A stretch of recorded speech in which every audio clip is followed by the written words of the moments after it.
It was October the 1st of 2016 when I purchased this entry-level cross-country mountain bike. It had a number of features that caught my eye at the time, like more gears, more suspension travel, and hydraulic disc brakes. If you don't know, hydraulic disc brakes are a category of disc brake where the pad squeeze against the rotor using pumped hydraulic fluid instead of the standard cable actuation mechanism. But over the course of a year, I started to find new parts and new things in the market, trends that weren't really there on my bike. In other words, I was beginning to realize that my bike needed an update. You know, wider bars, lockouts, rebound damping, compression damping, one-by drivetrains, and a ton more. To those of you who don't know, a one-by is a common term which refers to a drivetrain with only one chainring up front, as in opposition to two or three. There are many advantages of a one-by, which will certainly be discussed in a future video.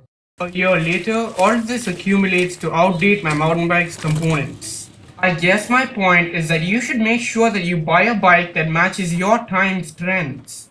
But that still doesn't mean you need a new bike. So what does? Apart from a large abundance of other features, one thing to be looked at is definitely the frame. Do you find your frame to be too big for you to move around on your bike? Is it excessively heavy? Does your frame cooperate with your riding style? Ask yourself these questions and answer them yourself, and remember to be truthful to yourself. Speaking of truth, it's also a good idea to take a look at your wheels. On some bike frames, you can swap for a larger wheel size, but if that's not your bike, then make sure your wheels work well with your riding style. If not, then it's time to start readying up for a new bike.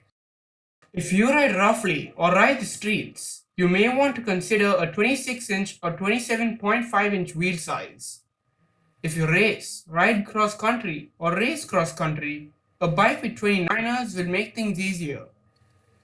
If you ride a rougher terrain, you're in for a 27.5 wheel size. From my point of view though, larger wheels are not always better. For if they were, all mountain bikes would be 29ers, don't you think? But if you're like me and ride street as well as a bit of rough stuff, then you're in the range of a 27.5-inch wheel size. I also know that you've heard many people say that 26-inch wheels are outdated. Just remember that there's nothing wrong with 26-inch wheels on your mountain bike as long as they fit you and work properly.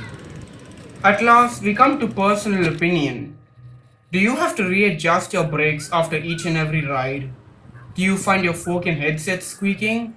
Did you realize that your fork's adjustments have failed altogether?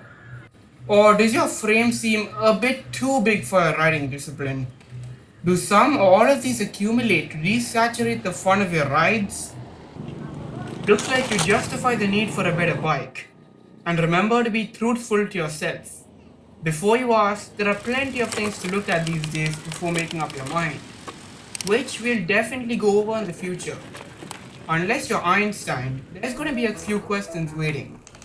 Yeah, I know. Leave them below, and I guarantee you that they'll all be seen, maybe even answered. Thanks, and I hope you enjoyed today's ride, and I'll see you in the next one as well.